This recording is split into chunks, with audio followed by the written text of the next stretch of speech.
Thank you all for coming here today. I am Devika. I am a program associate at Science Gallery, Bangalore. And today we have Kurush Dalal.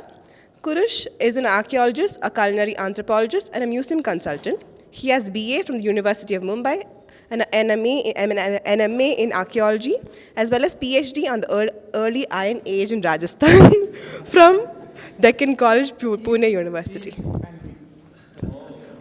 Whoa. Okay, I think that's about it. Thank you all for coming here today. And after the lecture, please feel free to go and venture into the food festival and have some tasty snacks. Yeah. Thank you. Okay, so thank you very, very much, first of all, to Science Gallery for having me here, and Devika for being so sweet, and Jagat and the entire team. Basically, I started off my life as an archaeologist. I was quite content to be an archaeologist. And my mother was a caterer after having been an archaeologist. It's a very funny world sometimes. You know, they keep telling you how most women are going to be like their mothers. Well, little bit gender shift over here, but I'm kind of more like my mother than anybody else could be. So she did a PhD in archaeology, showed the world the finger when they said women couldn't do field work. She worked on the Indo-Pak border, where guards were too scared to come down from the towers and things like that. Slept with a really huge chopper under her head, and brought me up on the most bizarrely violent, bloody stories anybody should grow up with. So when everybody was getting Winnie the Pooh and Paddington Bear, I was getting Ashoka Maurya crowning himself, hands covered in the blood of his 7 brothers. You know, that kind of stuff. So not really stuff we should have been telling a 3-4-year-old kid. And if she was around, I would have had a very serious discussion with her. But she's not there, sadly. I also was regaled with the adventures of Alexander of Macedon, hacking, hewing, and burning his way across Asia Minor, Persia, and all the way to the gates of India, and sundry other bloodthirsty heroes through history. She'd really lived a vicarious life. Finding out that there were no jobs for women in archaeology, because women doing well in archaeology threatened men, she went back home. And then she became, by accident, a caterer. My dad was a shippy. He was a 12th standard fail. What was 12th standard in those days? Inter science. And he really saw the world, and since he worked the radio station, he read an enormous amount of stuff. They made a really bizarre pair. And thanks to him, she saw the world and she saw what food was like. Now, I don't have to tell your generation this, but there's nothing that beats travel for just opening up your mind, okay? And eating stuff where you go, instead of taking the Raj Travels purely veg Jain Undhiyu van with you, is definitely the way you should travel. If you want to travel, if you're 90 plus and you want to travel to Mount Titlis and eat vada pav over there, more glory to you, but I wouldn't do that, right? So I grew up in a house full of history, full of historiography, full of archaeology, and full of food. And back in those days, we created dishes like Russian salad. No Russian was harmed in the making of Russian salad. There were also Russian patties and Russian cutlets. And they're all called that because they're white. That's the only reason something is called Russian. There's nothing Russian about it. No Russian has ever eaten Russian patties. Okay? I'm quite sure of that. Putin would have been shocked if they fed it to him along with Mrs. Murmu's fantastic vegetarian feast for the poor man. I dread what they're going to feed Trump when he comes. I mean, he deserves it, but that's a different thing altogether. So, I grew up with a lot of great food around me. And Mum got bored easily. So she wanted new on a regular basis. And that's what her clients knew her for. That, you know, if we go back to Mrs. Dalal, there's definitely something new happening. So we invented salads. To a Parsi, if it hasn't got mayo in it, it's not a salad. Okay? Green salad is kachumbar. Any kind of green salad is kachumbar. I mean, there's no green salad that is not kachumbar to a person. So if you're going to party hearty, or you're not going to party. So in this very happy space, I grew up wanting to be an archaeologist. Got a UGC fellowship, JRF, SRF, extension. Absolutely partied my way through a PhD. You can't do it these days, sadly. Sorry for all those who haven't done one yet. But absolutely picnicked and partied my way through it. Excavated all over the country. And having come from a background where my mother said, try everything once, and my father backed her to the hilt, I tried everything once. Some things I will never try again. Most things were eye-openers this way or that way. And quite by chance and by accident, after being told there was no place in archaeology for somebody who was a middle-class Parsi from Bombay and you don't need a job. That's how jobs are given out in academia. You don't need a job. It's not about are you qualified for the job or not. Academia is a funny place, especially in the non-science-y bits of academia. So I ended up at home and I made sure I was going to take over the family business of catering because I fully expected this. The internet happened. I'm talking about very early days of the internet. Most of you all probably don't remember them. But those days, the internet was a small place. There were small groups of like-minded people, and people really got along together and made friends and met up. It was a big thing to meet up. Okay? And I started a blog because I wanted to join a group of bloggers who met every couple of months to eat. And the only way to get into the group was to have a blog. Still have a blog. Don't write anything on it most of the time, every 3 or 4 years. I really need to be motivated. But I have a blog. And I met some fascinating people in food. And I found that people were happy to talk food with me. And people kept telling me stuff like, oh, you know so much about food. And I was like, no, it's the trivia that excites me. It's the fun bits that excite me. It's not the academic bits that excite me. And then a friend of ours, my wife kept saying, you should talk about your two passions, food and archaeology. Put them together and do an archaeology of food lecture or something like that. And I kept saying she was my wife and she was biased. And she thought I could, probably conquer the United States of America with a limp spaghetti in my hand. But wives sometimes can be like really gung-ho about this. I've also learned, for those of you all who are married, always listen to the wife. For those of you all who are not married, once you're married, listen to the wife. Life is much easier that way if you listen to the wife. I'm since a reformed character. I listen to my wife all the time. And then a friend of ours, very close friend of ours, started a very interesting venture, a food studio. This was a concept that was alien to India at that time. It was one of India's first food studios, definitely Mumbai's first. And she said, we should do something about archaeology and food. And I said, nah, too much work. And she said, okay, if you don't want to do that, why don't we do something about eating through the ages? So let's do a lunch where we do maybe 8 courses. We do something that the Harappans would have eaten. We do something that Ashoka Maurya would have eaten. We do something that the early Islamic rulers of the Deccan would have eaten. We do something the Mughals would have eaten. We do something that the Portuguese would have introduced to India in the very early years. Now this sounded really interesting. Maybe throw in a couple of diaspora recipes. So we brainstormed, put together a lunch and everything. And then at the end of the day, about a week before, I was informed that the lunch was sold out, which was a very warm and happy feeling and all that. Okay, first time I curated an event like this and it sold out. And then on the Monday before the Sunday, where we were going to do this, my friend says, and by the way, we announced that you're doing a 1-hour lecture on the archaeology of food. I was like, what is wrong with you? That's the one thing I didn't want to do. And she said, now it's done. People have bought tickets, they've paid.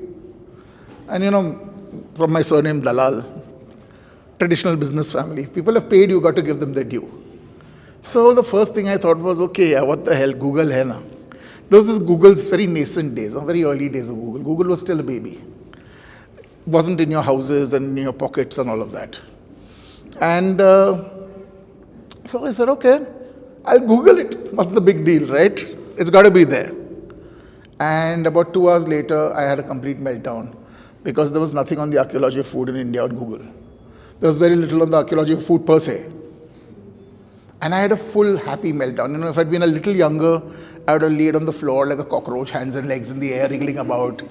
I was too fat and too old to do that, sadly. And I had a full pity party that day, wondering what the hell I was going to do.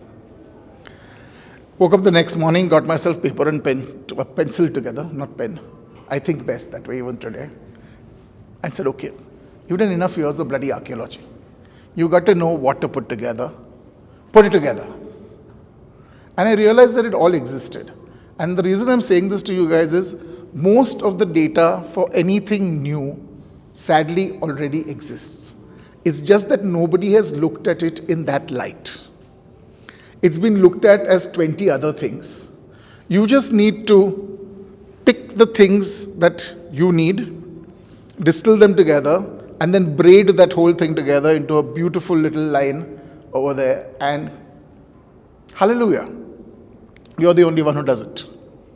So I spent about 8 or 10 very happy years being the only person who did the archaeology of food. I still have the first PPT. It's my, remember Caesar, thou art mortal, that guy standing behind with the wreath, the slave. It's that. Every time I think I'm really doing well, I go back to it. I look at it, I cringe internally. I want to throw up a little bit, even today. And, well, I carry on. So, well, like I said, I listened to the wife. We ended up doing something called the Studying Food Workshop. We now teach food beyond just recipe, ingredient, presentation. We don't talk about microgreens and swooshes and edible dirt and whatever, soil and stuff like that. We look at the archaeology of food, the anthropology of food, the sociology of food, the history of food, food in politics, food in media, food in religion, food in philosophy, food in ethics, food in metaphysics, stuff like that. And we've had a great time doing this since 2019. And thanks to some really nice people out there who want to do courses like this, we have a very nice community now. And there's no way in this country and almost on this planet that I can go to where I don't have recommendations of what to eat, which is nice. I know people who've now done my course just to get into the WhatsApp group so that they can be part of the reco list, okay, which is nice, very humbling and very nice. So what was it that I really, really, really took home about food? Every May vacation, I spent at least a full month, if not more. Bombay used to have large May vacations, about 45, 50 days of May vacation, okay? It started sometime in mid-April. It ended on the 6th or 9th of June. Don't ask me why, okay? It was very fixed. And I spent most of it in Bandra, a very different Bandra from today. A Bandra that was quiet, sylvan, lots of coconut trees, only bungalows, stuff like that. And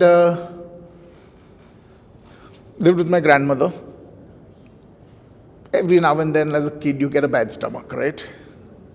And if you had a bad stomach, Granny would make these beautiful, slow, poached apples.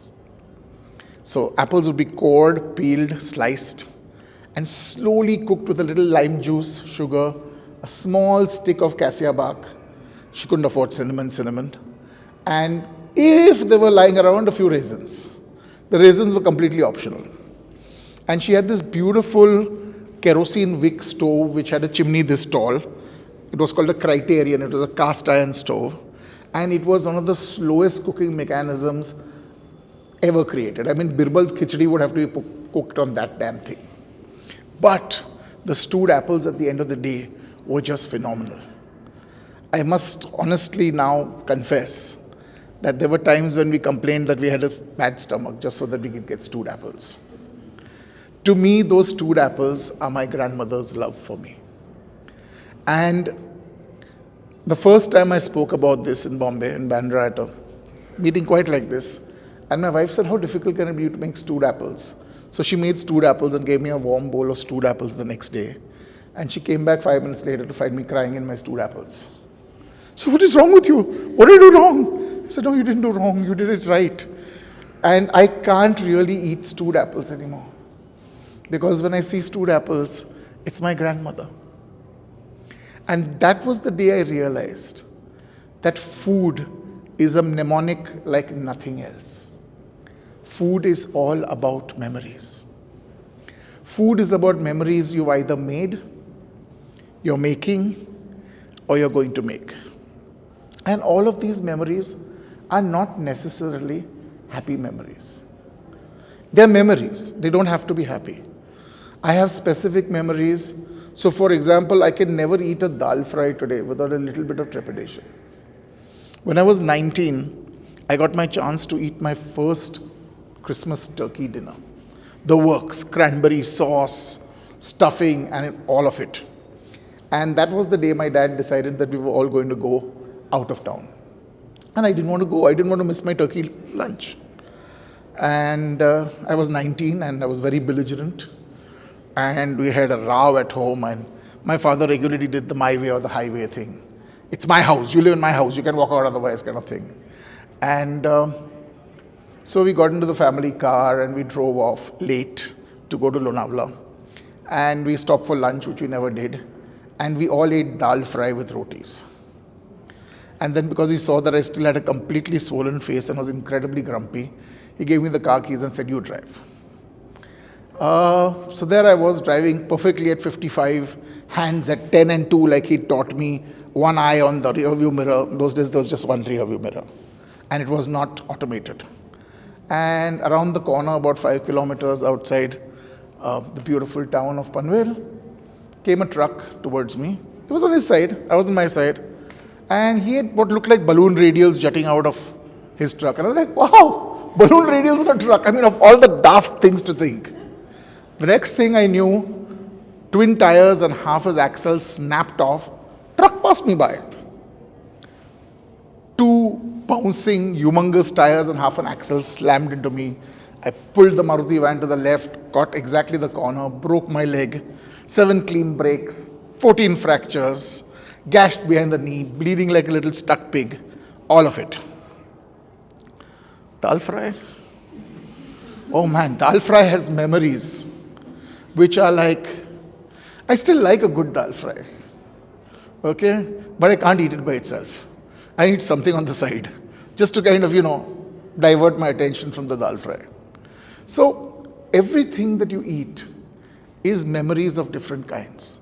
Now, why is that? Why is food such a big mnemonic? Okay? And that is the question that we need to start asking. See, as it is in this country, we don't study food. I don't know what it is. We don't study food. We go to catering college. Most of the time what we study is ingredient,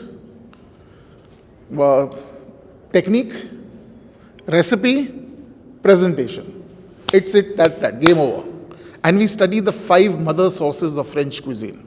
I'm all for the 5 mother sauces of French cuisine. Don't get me wrong. Okay? Why do we study them in India? I mean, why is that first year, 101 in catering college, 5 mother sauces of French cuisine? I mean, I'd expect you to do that in your final year if you, wanted to add on continental, right? But no, that's what we do. And that's why we have a really bizarre set of chefs, most of whom realize Indian cuisine only when they have an epiphany of their own. I still remember talking to Chef Thomas Zacharias many years ago. And he was one of those gung-ho Frenchified chefs and thrilled with his Frenchification. And he put all his money together to go to Italy to eat. And he went to this great temple of meat, Massimo Bottura's famous restaurant, which now is incredibly popular. And he saw this man talk about his grandmother's recipes. And as Zach told me, he said, I felt like a fool. Why had I never thought about my grandmother's recipes? I mean, there were dishes that were my grandmother. They screamed out my grandmother to me. Why had I never thought about cooking what my grandmother cooked? Because the education system taught me to look at my own food in a not so great manner and didn't put my food on the pedestal that it put French food on. And I mean that you can't blame the French for that. No? That's not their fault if they did a damn good job of doing their PR. What were we doing? So again, he started going out and he did something called COTR, Chef on the Road, which was all about going out and eating food and bringing those memories of that food back to his kitchen and fancifying the crap out of them. Okay? So Chena Poda strawberry cheesecake, I mean nobody in their right mind in Odisha had ever thought of that. But he ate the Chena Poda there, was blown away by the concept of a baked milk solids dessert, and he took it back with him and he sat with his pastry chef and they turned it into a strawberry based cheesecake. So this was another way of looking at memories. So again, what were these memories? Where were they coming from? What were they doing? And most people tell you it's about taste. It's rubbish. It's not about taste. How do you eat? Somebody tell me in this room, how do you eat? With your eyes. I think you smell. So you first usually eat with your ears or your nose. You either hear the tadka crackling, okay? You hear something being dropped into the fryer. You hear that sizzling on the pan. You hear that egg going pok, pok, pok, pok, pok, pok, pok, pok, as it bubbles, as it's being fried for you in hot fat. So you hear it, then you smell it, okay? Then you see it. Then you feel it. Whether it's a fork and knife, whether it's a spoon, whether it's just a fork, whether it's your fingers going in straight, whether you're scooping it up with a slice of bread or a chapati or a paratha or a ragi mudde, this is what comes in. The last thing that you do is taste it. And when you're doing all of this, you're taking in everything around where you're making this memory. So the memory is not just the food, the memory is the place. The memory is the medium from which you're eating. The memory is the table, the chair, or the floor, or the mat, or whatever it is. Or a little camp in the middle of nowhere, you're freezing your buns off and boiling Maggie. Probably not the greatest thing to eat, but most tasty thing that you could eat that day. Okay? All of that. So that's what the memory is all about. And so, again, how do these memories become so strong? What is it that makes these memories stand out and scream to us? So the whole interesting thing is that our sensory centers in the head, which take care of our smell, hearing, sight, taste, touch, all of that, are very, very closely linked to our lymphic and our limbic systems. It's where our memories are stored. Basically, the centers which check out all of these things and make you feel all of these things and make you react to them and make you slobber in the mouth when you're thinking of, that one benne dosa. Definitely not the one from Davangere, that's shit. I mean, they might have made it first, but they really botched it. That palya is the most horrible thing that you can eat. Ice cold, raw chunks of potato in the center, semi-boiled onions. I don't understand it. Great chutney, amazing dosa, but what the hell happened to that potato? So, coming back to what I'm saying, that whole bunch of sensors in your head is tied into the system that makes memories, which helps you rattamarao your a square, a plus b the whole square is equal to a square plus b square plus 2ab. I'm never going to forget that. On my deathbed, I'll probably be able to recite that. Right? So all of that shit, so where it is stored is right next to this entire system that takes care of your sensory organs. So they are all linked in. They provide the background to the stuff that you rattamarao. It's not always good background. It can be terrible background. So whenever, for years, I was really stressed, I had dreamed that I was having a Hindi exam. And I had no clue what the portion was, and the exam was about to start. Years after I'd stopped giving Hindi exams, taking Hindi exams, this would be my fear factor dream. Okay? And I'd wake up sweating buckets. Everything would smell metallic around me. Lying in bed. My mother taking care of the linen, which meant it was definitely changed every week, unlike when I went off to the hostel and where, when your pillow was too stiff to sleep on is when you washed it or you threw away your pillowcase, sometimes even your pillow. By the way, does anybody here have a pillow that's more than 3 months old? Everybody? Well, 1/3 of your pillow is dead mites. Just, I'm an equal opportunities ruiner of all things. If it's ruined for me, it's ruined for you also. Yeah, it's 1/3 dead mites and climbing. Look at the backs of your hands. Hundreds, if not thousands of little mites are eating your dead skin just now. I know, you can't wash them away. No amount of washing works. Okay? You need them. But you don't need dead mites making up your pillow because they give you asthma and various other things. Every 3 months, dispose pillow, however much you love it. Okay? Yeah. Learned the lesson the hard way. Wife got the galloping asthma, and that's how we learned about it. So, when you're eating stuff is eating you all the time. Not just the bacteria and the amoeba inside you. The amoeba, of course, does horrible things to you. But there is stuff that happens. So, again, all about memories. Little memories growing up that you will have of one specific pickle, of that one curd rice that your grandmother made, of those poppadoms drying on the terrace, and then can't wait to fry the damn things, right? Of that mutton curry bubbling away and you killing yourself because it's still 4 hours away from being eaten for dinner.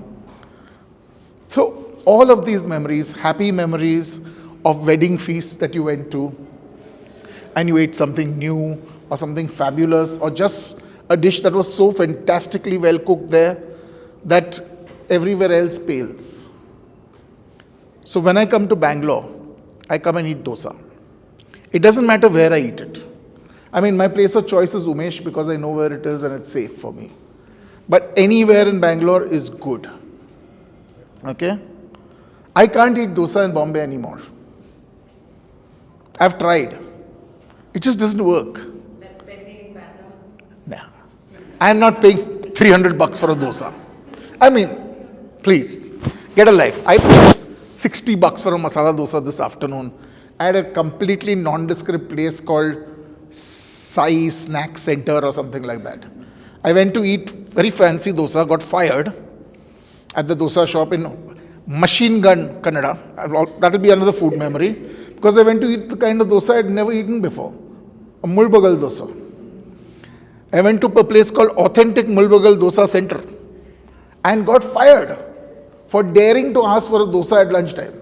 Because everybody was eating julada roti with saru and sagu and various other things on the footpath. So I quietly walked 3 shops down to the corner, went to Shri Sai Puja, whatever, and I had 2 dosas there. So that's what I'm trying to tell you. So to me, Bangalore is dosas on one side. For everybody else, it's beer. Bangalore beers just never excited me that much. Good beer, there's nothing wrong with it. But there's so much more stuff in Bangalore that's fabulous. To me, Bangalore has one of the greatest restaurants in India at the moment.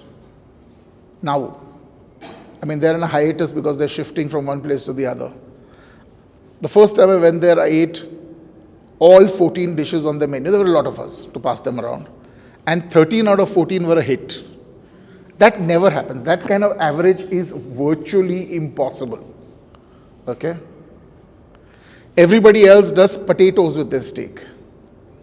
Kanishka and Pallavi do a carrot veloute with an onion marmalade. Now that's poetry. How many times have I eaten it? Once. I'm scared to eat it again.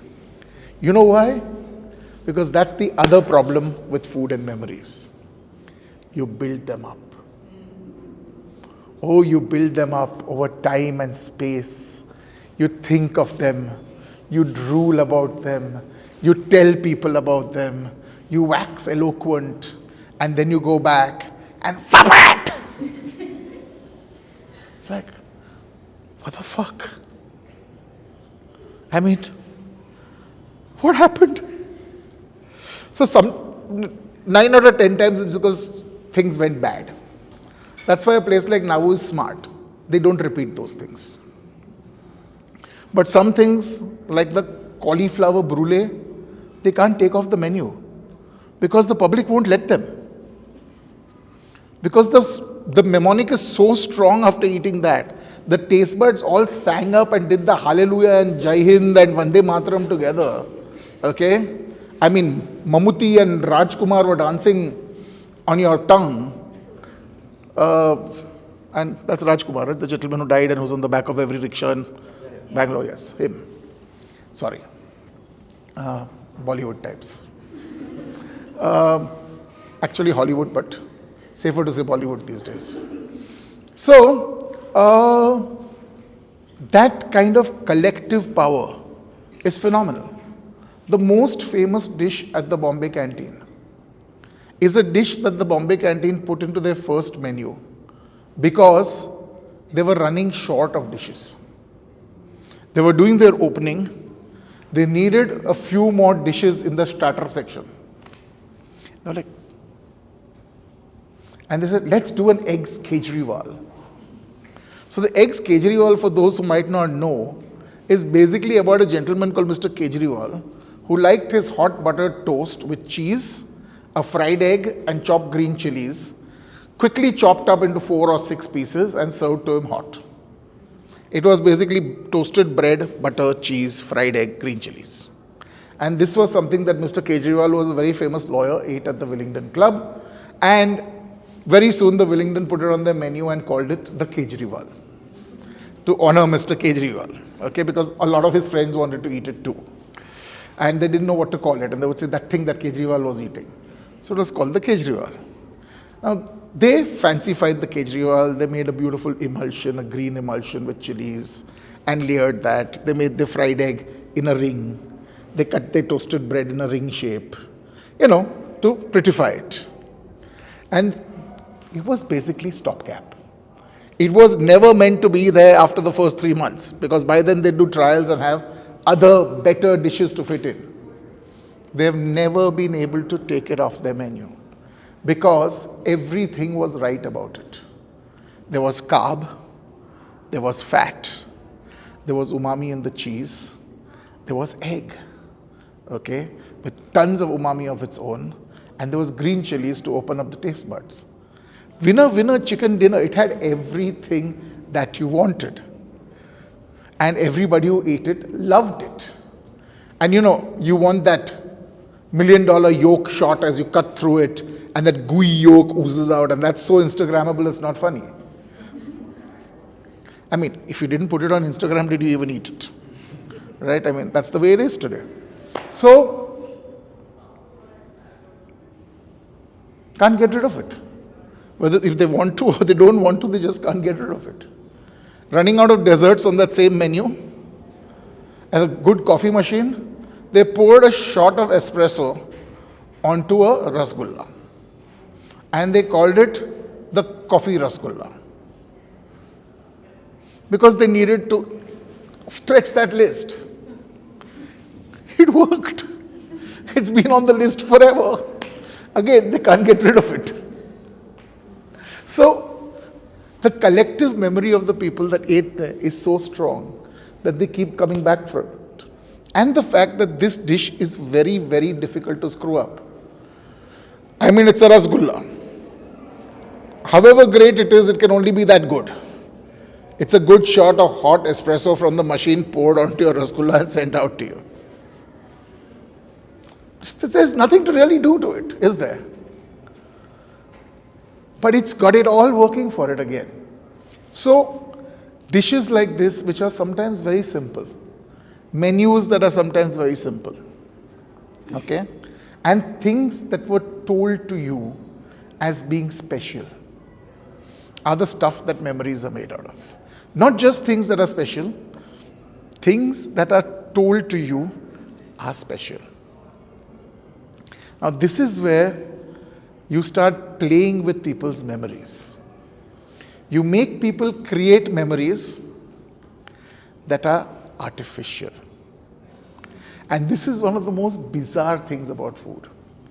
How many people here have had a banana stem curry? Gorgeous, no? Crap. There is nothing in banana stem. Banana stem is even worse than basa. Banana stem has nothing going for it. Banana stem has zero taste. What does banana stem do? Same thing as banana flour. It's got nothing going for it. You try steaming banana flour and eating it by itself, you'll wonder why you're eating banana flour. It's everything else that goes into that banana flour that makes it happen. It's bulk. It's because after you've taken the loom of bananas off and your landlord has taken the bananas, as a cropper, what are you left with? The banana stem and the remnants of the banana flour. Because you got to cut it off at the stem because it's not going to give you bananas again. And if you don't cut it off, there won't be any new shoots. So, out of sheer desperation, it's a starvation food. But when it's cooked at home, you're told how special it is, how fabulous it is. Do you know how difficult this is to make? Do you know how much trouble your granny has to go through to clean it out and make it for you? Be grateful that you're getting to eat this. And in your mind, you're like, wow, I last had it 6 months ago. I'm going to have it again today. It's amazing. It's fabulous. It's brilliant. And well, what you perceive is your reality, right? If you believe it's real, if you believe it's brilliant, it's brilliant. It's now a memory. You have been convinced to eat it. It's like parents making children eat vegetables that they don't like. The whole story of Popeye the Sailor Man making millions of Americans eat spinach, which they didn't want to. Why did they eat it? Because instant power is what Popeye got every time from the side of his face he put a can of spinach in. What person in their right mind would eat an entire can of spinach at a time? I mean, I like spinach, don't get me wrong. But canned spinach is one of the most horrible things I've ever tasted. I still remember as a kid wanting to eat that spinach that Popeye ate. And my dad actually getting me a small tin of, well, pureed tinned spinach. And my mom poured it on the saucepan, boiled it and put it on the table. I think I had one whole spoonful. At which point, I realized what the corn was. It's like broccoli. American kids hate broccoli. I love broccoli. Because broccoli was horribly expensive when it first came to India. You got 2 florets of broccoli on your plate. We're like, wow, I got 2 florets, you got only 1. Courgettes. Basically, their dudhi and kakdi had a baby. It's a courgette or a courgette, if you want to be very, very proper about it, a courgette. Okay? We had stuffed courgette flowers. Bengalis have been making pakoras out of pumpkin flowers forever, man. That's because you don't want so many pumpkins to go on your wine, because then you get tiny pumpkins. So you pluck off extra flowers and you make bhaji out of them because you only got 8 or 10 at a time. Right? And it's growing on your terrace. So a lot of stuff that was just very mundane, very ordinary. And the fact that our parents and our grandparents belong to a generation where they didn't believe in wasting anything, and they came from a long pedigreed line of such mothers and grandmothers. Which brings me to the beautiful word, authentic. So, for those who know me and may have heard me before, there is probably no greater swear word to me than the word authentic. Okay?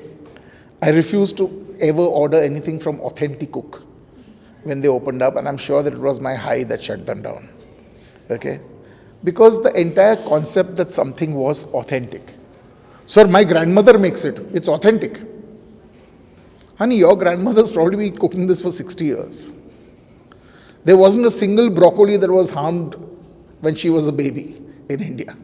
So get a grip on it. Broccoli thorial is not a dish.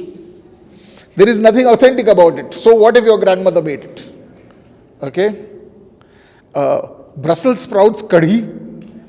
Again, yeah. I actually like Brussels sprouts because I like strong flavors. Okay? And Brussels sprouts have to be treated right. You have to boil them twice for short stops. Slit in half.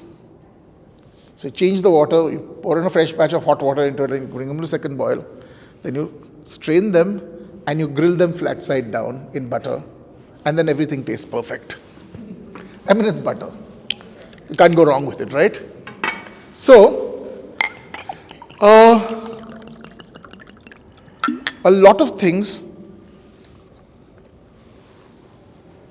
that are called authentic are not authentic at all.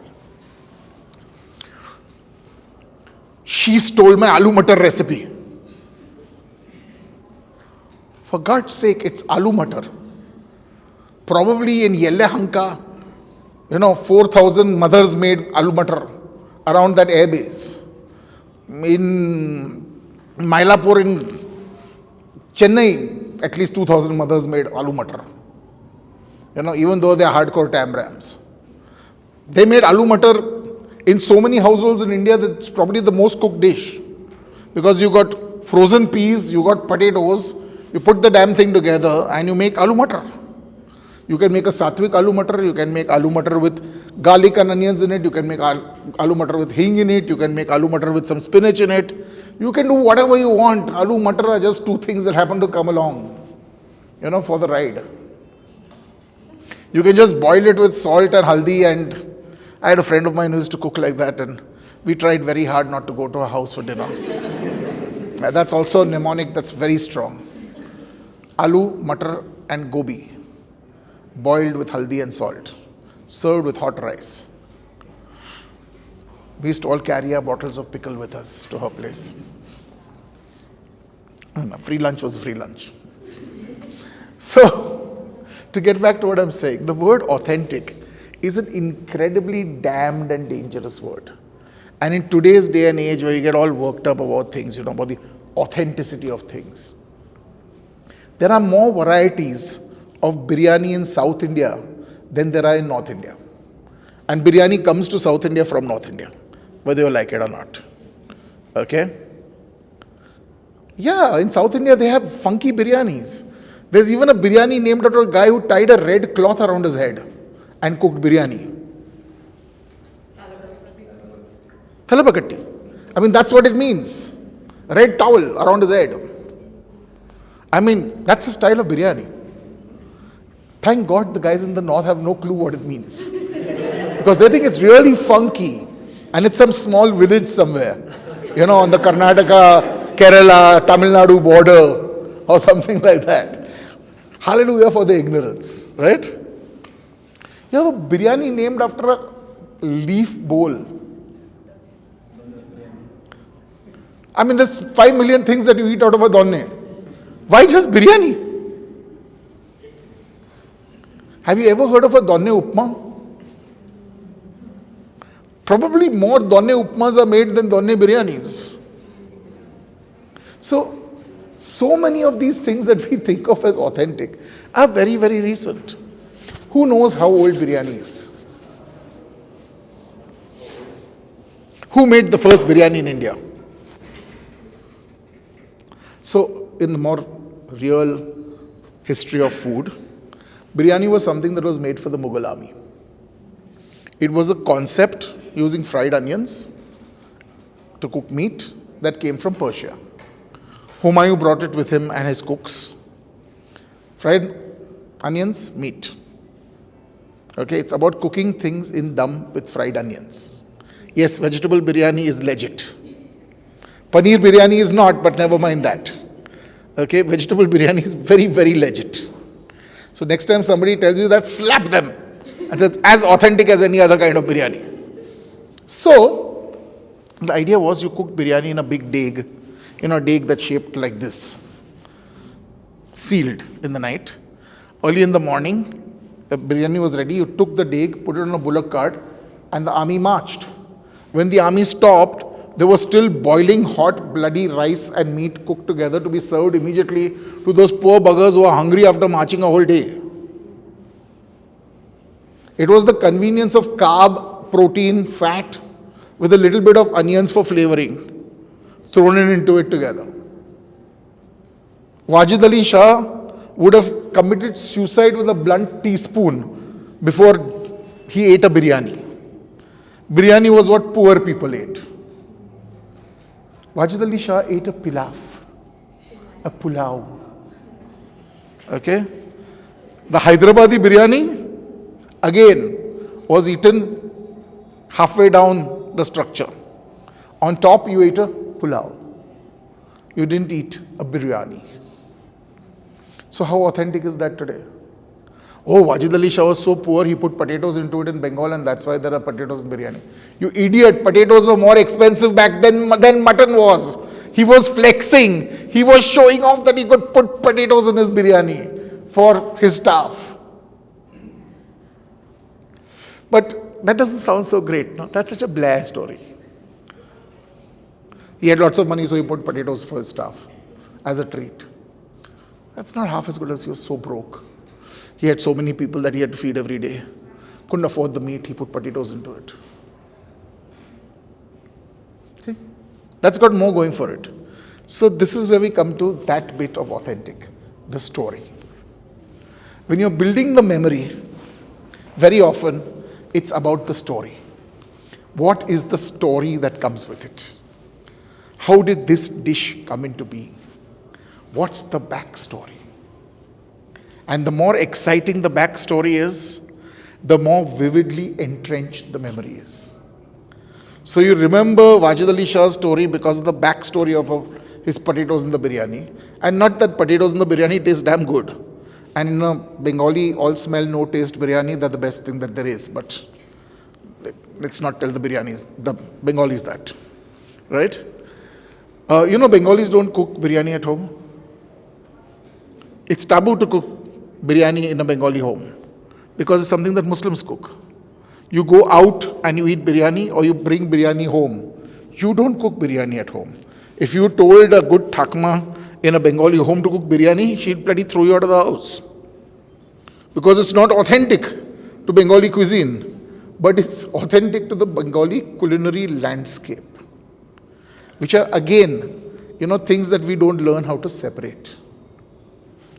So when you have a wild, crazy story about a drink or about food, automatically that memory becomes more firmly entrenched and more firmly based than one that has no backstory to it. So because baby Krishna ate this, and Krishna did this, and Krishna did that, and he ran off with the clothes of 16,000 gopis, which either they were not wearing too much or he definitely had a whole line of bullock carts to take those clothes away. But never mind that, right?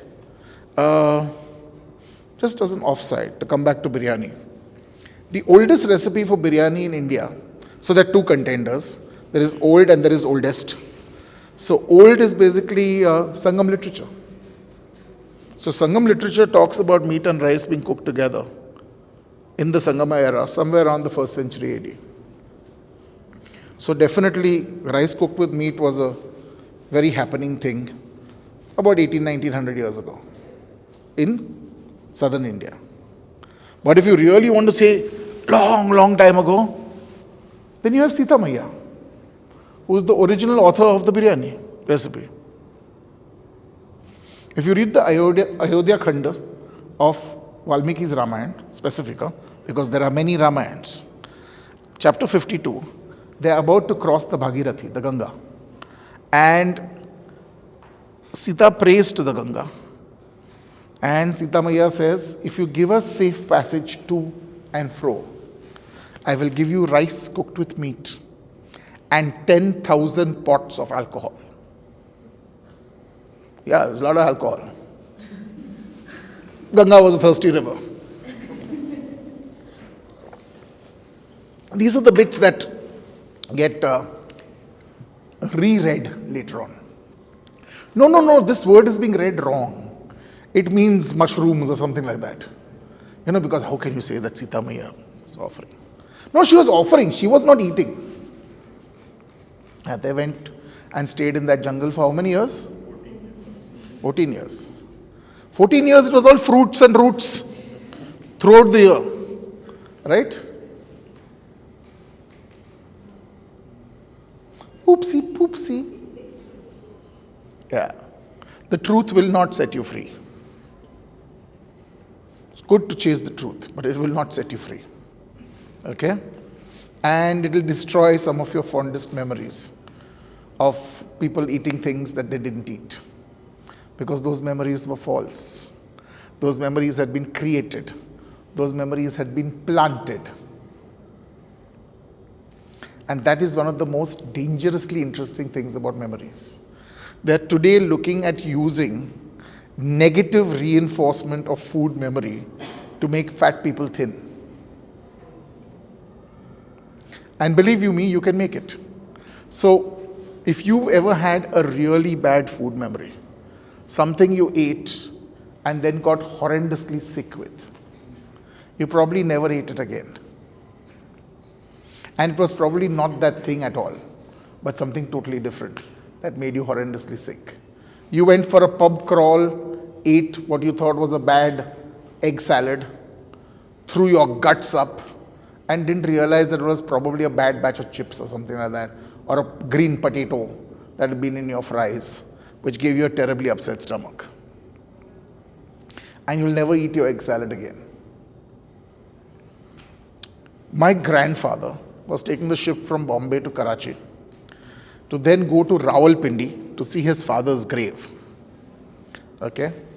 Father died in Rawalpindi, full dramatic. Bollywood would have made a cracker of a movie on my great-grandfather. Full drama and all of it. His mother packed prawn cutlets for him to take on the voyage. He ate his prawn cutlets for lunch as the ship was leaving Bombay Harbour. And then as they crossed the Arabian Sea, which can be notoriously bad, he haved and haved and haved his guts out and was absolutely green till they reached Karachi. And he decided that it was the prawn cutlets that did it. The man never ate a prawn in his entire life after that. Because to him, prawns, and he was convinced that he was allergic to prawns.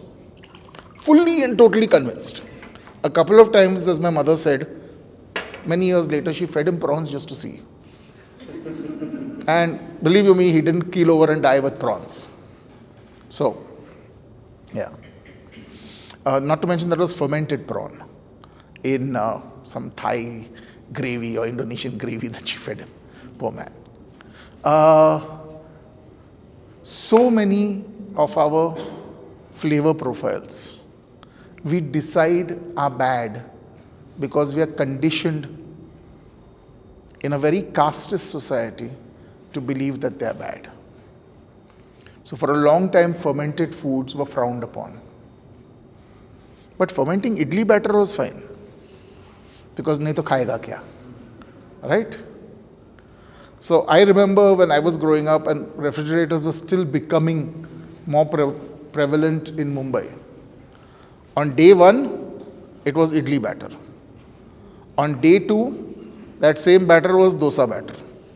On day three, you made appes out of it.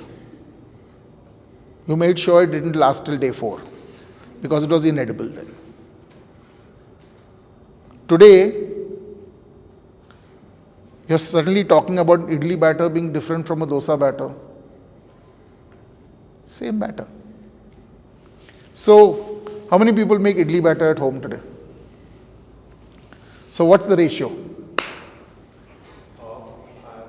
I always refer to the ratio because I'm never perfect vegetarian. Fine, fine. I have same problems with baking. Yeah, but usually So what's the ratio? one is two per rice, per dal to rice.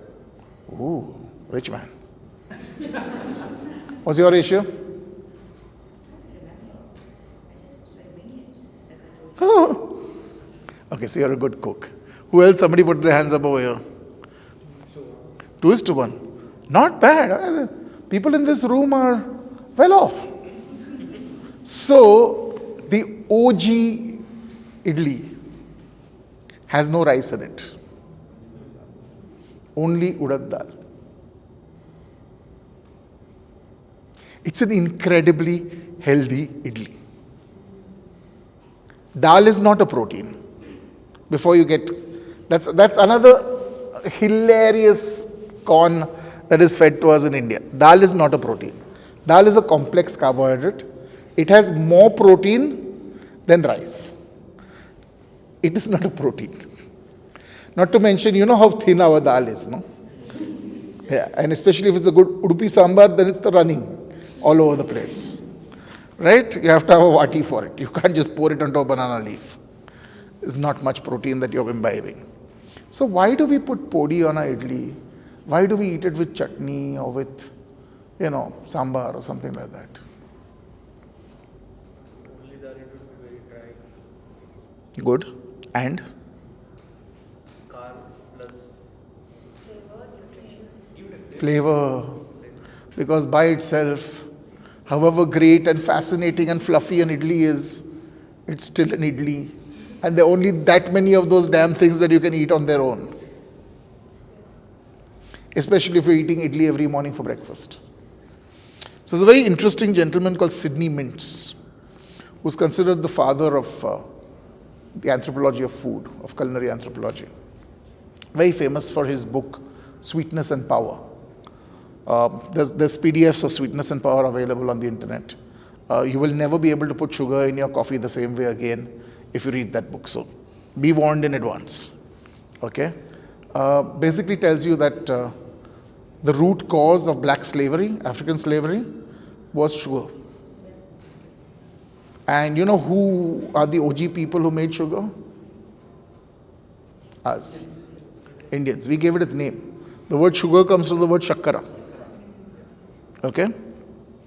At least 1500 years we've been making sugar in India. It's not crystalline sugar. We call that chini because the Chinese figured out that process. Okay? And that's actually why it's called chini. I know. Some of the things sometimes are so stupidly simple, it's not funny. Right? So, yeah. So Sidney Mintz says that in India, basically food is a large block of carbohydrate. Think of it. Idlis for breakfast, rice for lunch, rice for dinner. First rice, second rice, curd rice. Yum! I love the stuff. I mean, my Twitter handle is carboholic for not no rhyme or reason, right? But what's it doing for you? Very little. It's giving you a lot of petrol. It's giving you a lot of fuel to burn. But is it helping you with the macros that we are all talking about these days and the micros? No, it's not really doing so. That's why the more vegetable in your sambar, the better it is for you. The more dal in your sambar, the better it is for you. The more dal in your idli, the better it is for you. So the South Indians, especially the Karnataka people, when they first started farming, were perhaps the smartest people in the country. When everybody else was cultivating wheat and barley, and then in Tamil Nadu they started cultivating some of the smaller thinai. Okay?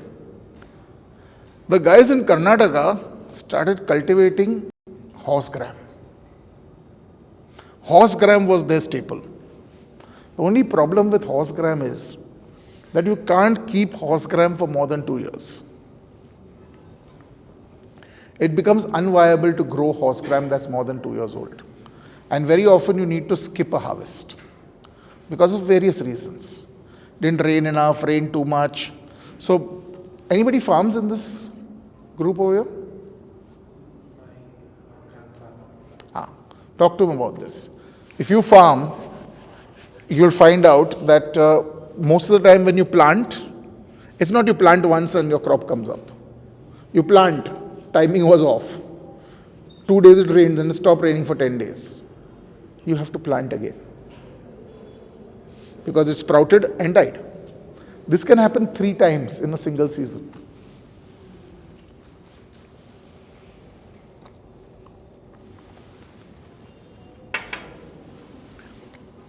What's the number 1 millet that we eat in Karnataka? You know it's not Indian. It's African. Oops, it's not authentic. It's been around for at least 1500 years, if not more.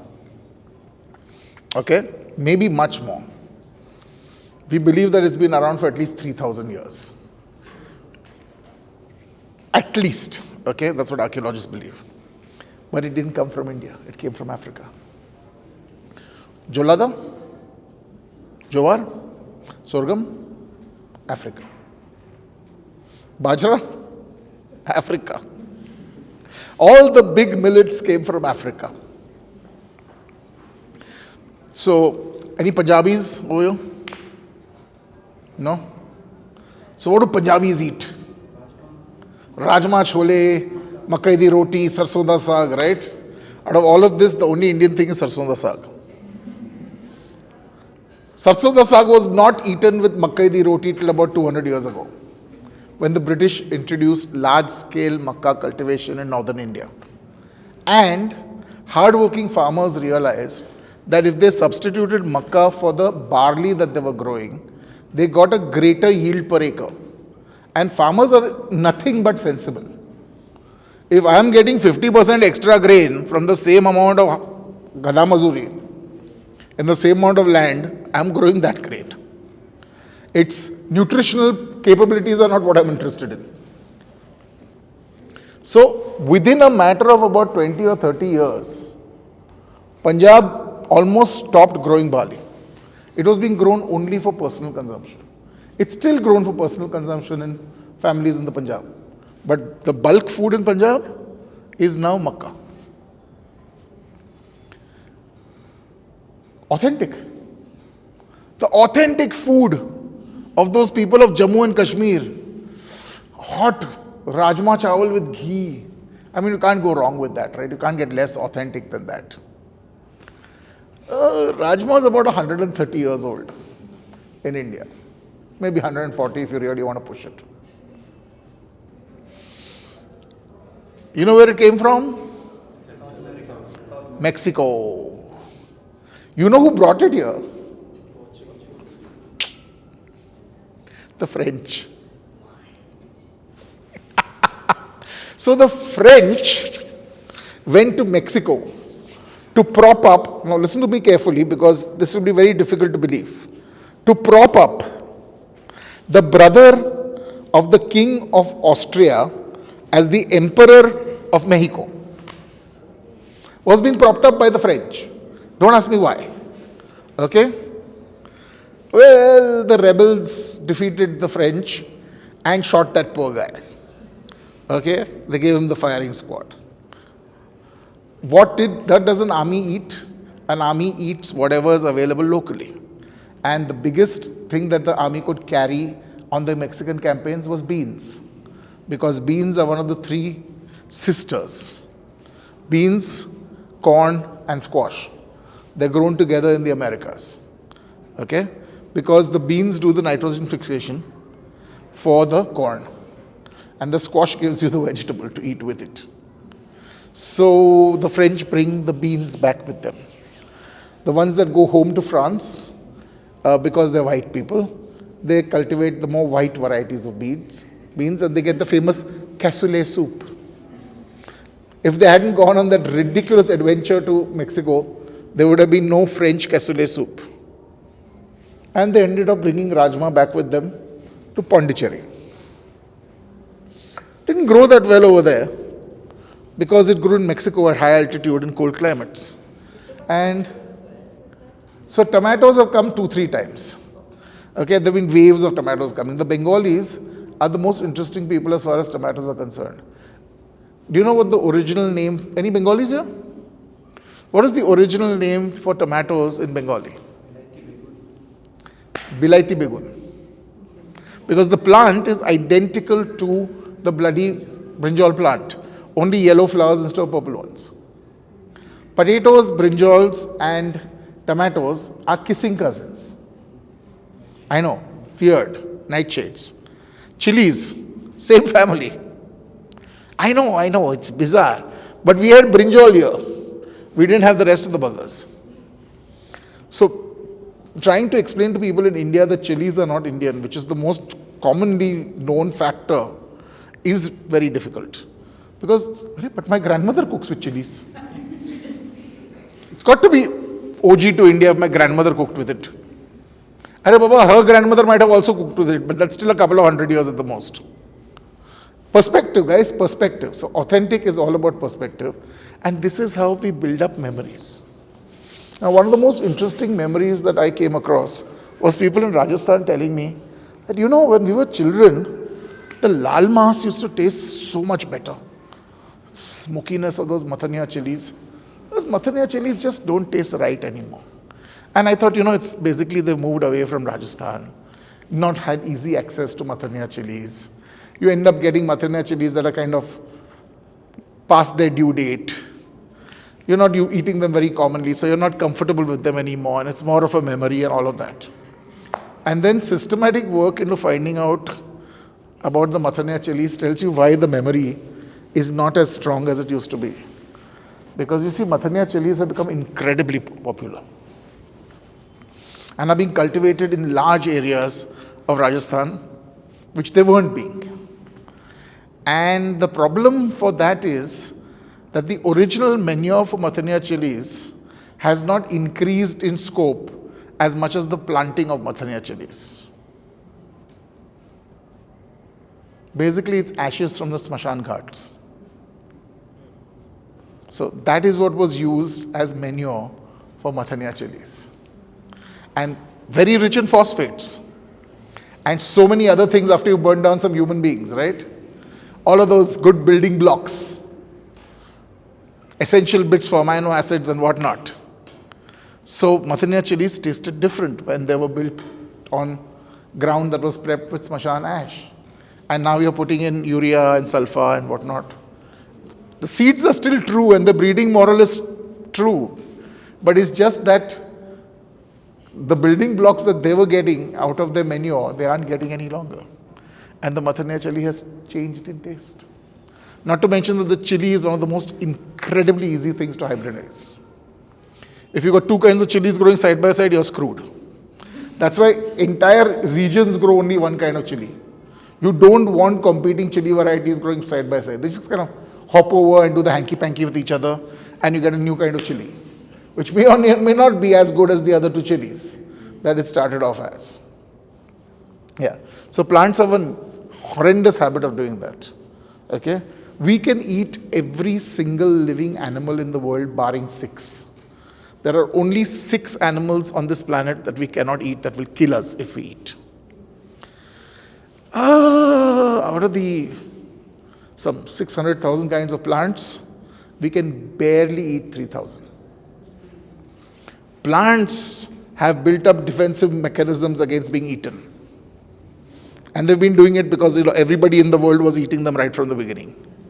So they're pretty smart about it. So authentic is a word that you must take with a great pinch of salt. If you have not been continuously refreshing memories of food, you must be very careful about those memories.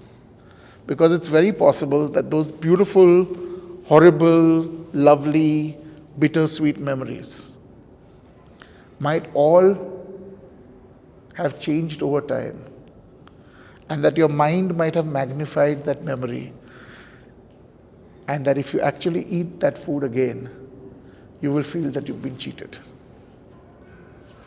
That somebody's either taken away that memory, which is such a happy memory for you, or that, this is not what I'd eaten when I was growing up. Even though it might be identically the same thing. Memories are often built on hardship. Any Sindhis in the audience? So the Sindhi community, India is one of those only places in the world which actually appropriates a state of their neighbors into their national anthem. We have Sindh in our national anthem and it's not even in India. I mean, when you point this out to people, people are like, yeah, it's not in India. So what were you doing all this time when you were screaming it out on sports day, right? So the Sindhis came as refugees in massive refugee camps. UN food aid programs in desperation were feeding these camps with food that was coming in. I mean, India was wrecked. There were bad times. Something that is a memory in Sindhi households to this day, which most young Sindhis kind of struggle to understand, is cooker pasta. So the Sindhis are the only community in India which cook a masala pasta dish with potatoes in a pressure cooker. You bhuna your potatoes with your masala, you put water, you bring it to a boil, you dunk in your macaroni, put a lid on it, give it a whistle, simmer it for 30 seconds or a minute, shut it, let it cool down, and you have a beautiful, thick, spicy macaroni potato dish. It's called aloo macaroni or macaroni aloo. And you'd wonder where would the Sindhis have developed macaroni from? I mean, it's not even that it's a pasta that's called something else, it's called macaroni. And basically, it's a memory of partition and making do with what you've got. I mean, no, we Sindhis are not going to make a beautiful concasse of tomatoes and grate a little parmesan on it because A, we don't like those tastes and we don't have that stuff. So we'll take what we've got and we'll take what we've been given and we'll make the best out of it. In Punjab, they serve something called bread halwa. It's basically stale bread that's crumbled, wetted with a little water and crumbled a little more. And then you heat butter till it clarifies. You add your bread to it, you sprinkle sugar onto it, and then you put in elbow grease like it's going out of fashion. It's like a kada prasad, but instead of atta, you're using bread. From those refugee camps, where they were being given bread, something that was completely alien to them. What do you do with this bread? We've never eaten bread before. But trying to make something good out of hardship. In those dark, bitter times, to give yourself a little bright spot. So for many from that generation of the partition, they're almost gone today. To them, it's very bittersweet to eat that bread halwa at home. Their children grew up loving it because it was one of the few sweet things they got. And it became a core memory for them. A core happy memory of celebration. Celebration means bread halwa. But for the grandmothers of that house, making that bread halwa even today is bringing out all those horrible memories of partition. And you can't tell your children why you're not happy with that halwa, right? So you pretend happiness. So the same halwa that can make one generation so happy a set of memories can be such a bittersweet set of memories for another generation. So memories are a very, very weird thing, and food gives you all kinds of memories. Memories that you are either making, you have made, you're going to make, good ones, bad ones. That cold vada pav that you ate in the rain, you're so broke you had no other money for it. That one hot plate of idlis that you ate after coming out of a jungle after trekking for 3 days and eating those chapatis which had probably grown fungus on them. Right? So all of those memories are memories. And think of those memories that you have. Think of the memories that your parents had. Think of the memories that your grandparents had. They will not be the same memory with the same ingredient or the same dish. Very often, the memories that they relate to will not be the memories that you relate to for the same thing. And this is one of the most solid lessons of researching food and working with food, that the memories change from generation to generation. There are a lot of memories that your generation will have with food that the generation before you will not have. And it's possible that you all might be the last generation to have certain memories because so many foods are being cancelled at a rate that's not funny.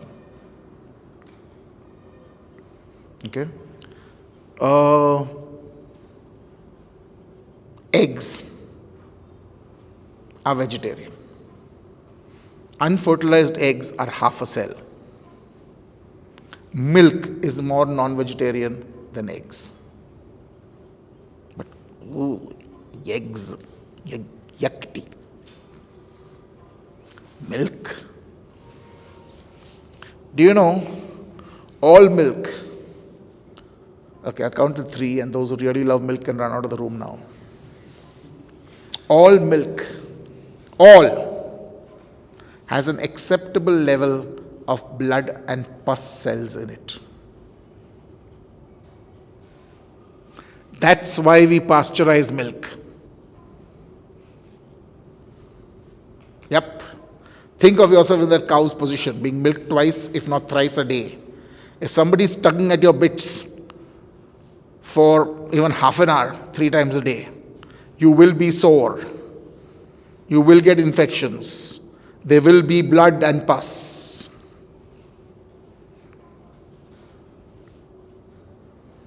So, oh no, I don't care about pasteurization. Start caring. Thank God Nandini pasteurizes the milk. And Milky Mist and whoever else does Karnataka. How many people drink Amul milk from a Tetra Pak? Anybody over here? Amul milk drinkers? Huh? So, Amul doesn't tell you, by the way, whose milk is in that Tetra Pak. I don't think Nandini does either. So if you're getting Tetra Pak milk, be very careful and read your Tetra Pak. See, nobody reads the Tetra Pak. Amul, I know for sure, has pasteurized, homogenized, UHT milk. There is no mention of what animal it comes from. So the bulk of the milk is buffalo and a certain portion is cow. And it's all been skimmed, that's why it's homogenized. And the fat has been removed to make Amul butter and Amul ghee and all of that. In India, you see, we are very color conscious people. Buffaloes are black. How we can drink buffalo milk if we are of high caste? We should drink the cow milk. Now the fun part about cow milk is that the best cow milk, the best, the most amazingly well-fed, happy cows, okay, are 6.5% fat. The most pavined, about to die buffalo is 6% plus fat. A healthy buffalo is 8 to 9% fat. A really well-bred Mara is 11 to 12% fat. When you put your finger in the milk and take it out, it comes out white, not wet. Okay, that's the difference. All sensible people, and that's why I like Karnataka so much, sensible people drink buffalo milk. Because it costs just as much to keep your buffalo alive as your cow, and you get far better quality milk with far more fat and far more everything else in it. But we are of upper caste. We only drink the good bitter milk of cow because God gave to us mother cow. And if you're in North India, गाय हमारी माता है, बाकी कुछ नहीं आता है. So there तो it's a done deal. But all the smarty pants in Haryana, all those mard jats are all drinking buffalo milk. Quietly. I have seen a Mara stud. I mean, what an amazing animal it looked like. Go for 6 crores. I was trying to calculate how many times must he reproduce babies to make up for that 6 crores. He doesn't even have to try. He does it to an artificial buffalo. And they put it into these things called straws, which are frozen and sent all over the country. Yeah, so, yeah, it's a hard life being a stud bull. By the way, for the gentlemen in the audience, we need 1 male for every 40 females to keep reproduction standards going. So just keep that in mind. We don't need to have equal number of men as we have women. But in this country, we have less women than we have men. Something is wrong somewhere with the biological business. So, what I'm getting at here is that a lot of things that have been taught to us, a lot of things that have been told to us, a lot of things that are considered better are not necessarily better. There is no such thing as vegetarian salt in the world. Unless you're sitting in a lab with sodium and chloride and putting it together somehow and making sodium chloride in a lab, there is no such thing as vegetarian salt. And even then, probably it's not vegetarian, but that's a different story. All salt basically comes from the sea. What do? We bring in seawater and we let it dehydrate in pools. And we keep adding more water as it dehydrates and becomes more and more saline. And then finally we stop adding water and the sun dries it into crystals. And along with that come all kinds of tiny little animals called foraminifera from the sea. Tiny little shrimp and other bits of plankton and stuff like that all float in with the water. You can't see them. And they all die and they all become silica crystals, which look just like salt crystals, even if you had eyes that were good enough to see them. And that's what you eat in your salt. No, sir, I only eat Himalayan pink salt. So number one, 90+% of Himalayan pink salt, 95% almost, comes from Pakistan. It comes via Dubai to India. Because for stupid reasons, we won't buy it from the Pakistanis directly and make it more affordable. So it comes that way and is mined, as I said, in Pakistan because the bits in India are not really worth mining anymore. It's the remnants of a sea called the Tethys Sea, which was created when India slammed into Asia and created a landlocked sea which dried up. It's pink because of millions of years of dead animals and dead animal poop at the bottom of that sea. That's why pink salt is pink. No, but sir, those animals have been dead for so many millions of years. Fair enough. If you're okay with millions of years dead non-veg, then that's fine. So all salt is non-veg. And planting grain takes more life than pastoral raising of meat. Every time you plow a field, in a single acre, you kill hundreds of thousands of animals. Nematodes, amphibians, rodents of various kinds, lizards, other reptiles are all plowed to death and become, well, part of the manure that you eat. Am I being judgmental about it? No. I'm completely cool with them adding to the manure. How many of you all eat eggs? Everybody eats cage-free eggs or power eggs or those kinds of eggs. I love those eggs. I think they taste far more delicious than those pale yellow yolks that we get most of the time. The reason that they are orange colored is because most free range chickens eat bugs. It takes protein to make protein at the end of the day. Those pale yellow yolks are thanks to corn, and only corn that those battery chickens are eating. They're basically eating, laying eggs, pooping, eating, laying eggs, pooping. That's all they do in little tiny cages till they die. So forget about the humanity and the inhumanity and all of that. That's a secondary issue, the ethical issue. The fact remains that animals take less animal life to become food, and vegetables take more life to become food. How many people like the taste of vanilla? I have some beautiful memories of vanilla. That smell of vanillin. Vanilla costs a lot of money. Why does it cost a lot of money? What is so special about it that it costs so much money? Why would it cost so much money? Why couldn't we get cheaper vanilla? Harder to fertilize the... Yes, so basically we are Indians. We don't believe in sex. So we don't talk about it. We just procreate like rabbits. But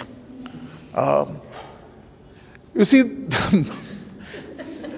the vanilla bean is it's not a bean actually. It's the only really, technically not, but really the only orchid that we consume. It's an orchid. And the fruit of that orchid is the vanilla bean. And it comes from Mexico, not Madagascar. So the French stole it and brought it to the islands of Mauritius and Reunion and set up beautiful nurseries in greenhouses and grew beautiful orchids so that they could have a monopoly on vanilla. And those orchids grew gorgeously well in that hot tropical soil and weather and all of that, and gave 0 vanilla pods. And the French were like, something is wrong. These things are thriving. They're all having flowers. And what did we do wrong over here? And then suddenly in one greenhouse, they started having pods. So like, what are they doing in that greenhouse that's not being done in all the rest? So they picked up the overseer. He picked up all the people who were in charge. And they basically found out that instead of actually doing their work, most of them were palming off work onto younger kids in their families. Maintenance, jhadu pocha, pani dalne ka.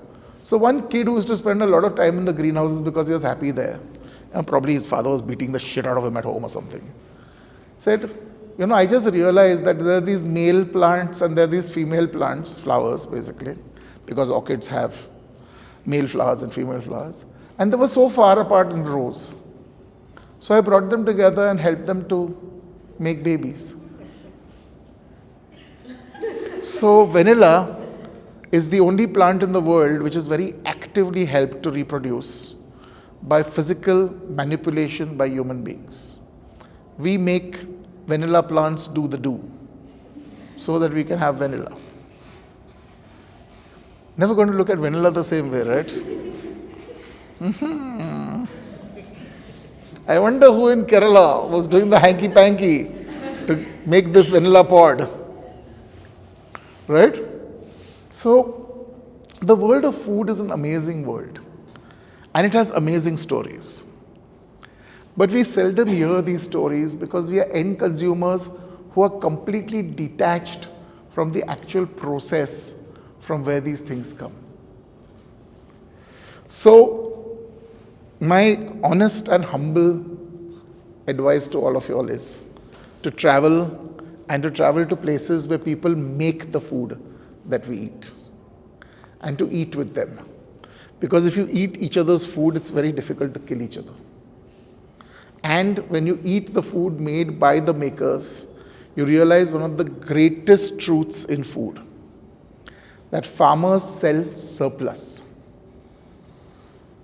Those of us who live in cities are food parasites.